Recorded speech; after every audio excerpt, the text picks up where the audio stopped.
আগামীকাল প্রতিবেদন জমা দেবে নির্বাচন ব্যবস্থা সংস্কার কমিশন, যেখানে কোনো প্রার্থীর বিনা প্রতিদ্বন্দ্বিতায় নির্বাচিত হওয়ার সুযোগ থাকছে না। সংসদে আসন বাড়ানো, ন্যূনতম ভোট না পড়লে নির্বাচন বাতিল ও 2 কক্ষের পার্লামেন্টে সুপারিশও আসছে। এছাড়া সংখ্যানুপাতিক প্রতিনিধিত্ব ব্যবস্থা, না ভোটের সুযোগ, প্রবাসী বাংলাদেশিদের ভোটাধিকার, আরপিওর ব্যাপক সংশোধন সহ বেশ কিছু সুপারিশ থাকবে প্রতিবেদনে।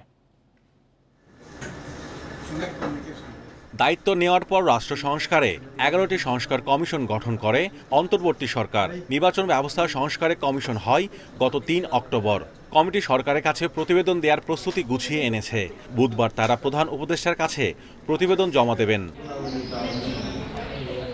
2014 সালের 10ম সংসদ নির্বাচনে 153 আসনে বিনা প্রতিদ্বন্দ্বিতায় সংসদ সদস্য হওয়ার নজির রয়েছে। বিনা প্রতিদ্বন্দ্বিতায় ভোটের প্রবণতা রোধে ভোটার উপস্থিতির একটা সীমারেখা টেনে দিতে চায় সংস্কার কমিশন।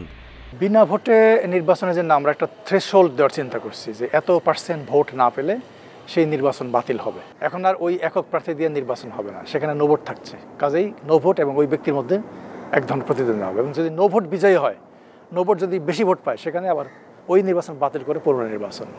নির্বাচন কমিশন নিয়োগ আইন সংশোধন, আরপিও সংশোধন, সংসদে আসন বাড়ানো, ন্যূনতম ভোটার ছাড়া নির্বাচন বাতিল, জাতীয় পরিচয়পত্রের সেবা ইসির অধীনে রাখার সুপারিশ করবে সংস্কার কমিশন।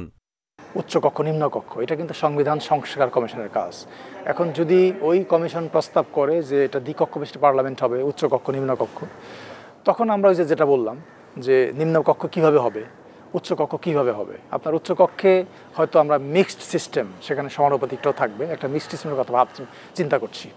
নির্বাচন কমিশনকে জবাবদিহিতার আওতায় আনা, নির্বাচন আচরণবিধিতে পরিবর্তনের সুপারিশও থাকছে প্রতিবেদনে। কমিটির সদস্যরা বলছেন, তাদের এইসব সুপারিশ স্বল্প, মধ্য ও দীর্ঘমেয়াদে বাস্তবায়নের কথা বলা হবে। যদি 2014 সাল দেখি, 2018 দেখি, 2024 দেখি, এগুলো দেখলে বোঝা যায় যে নির্বাচনে আসলে কোথায় বাধাগ্রস্তটা হয়েছে সুষ্ঠু নির্বাচন করা। তো এটা উত্তরণের জন্য যে সমস্ত জায়গায় কাজ করা দরকার, আমরা সংস্কার কমিশন ওই জায়গাগুলোতে আসলে মূলত কাজ করেছে, যে ভবিষ্যতে যেন নির্বাচনকে এইভাবে কেউ প্রহসনের জায়গায় না নিয়ে যেতে পারে।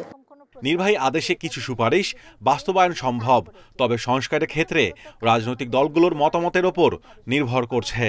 আর ভবিষ্যতে নির্বাচনে কোন কোন ক্ষেত্রে। Mahmudul Hasan, independent news, Dhaka.